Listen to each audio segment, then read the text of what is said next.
আসসালামু আলাইকুম, সকলে কেমন আছেন? শুভ সকাল। স্ক্রিনে আপনারা কি দেখতে পাচ্ছেন?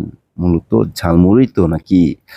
ইয়েস, আমরা ৩ বন্ধু মিলে চলে এসেছিলাম এমন একটি জায়গায় যেখানে আসার পর আমরা এমন একটা ঝালমুড়ি দেখতে পাইছি যেখানের জনপ্রিয়তা অবশ্যই অনেক বেশি ছিল। আর মূলত এই ঝালমুড়িটা আমাদের সকলের খুবই ভাই পরিচিত এবং খুবই পছন্দের একটি খাবার। স্ট্রিট ফুডের মধ্যে বাংলাদেশের সবচেয়ে জনপ্রিয় খাবার যদি আপনি ধরেন তাহলে এই ঝালমুড়িটাকে ধরা যায় ভাই চোখ বন্ধ করে।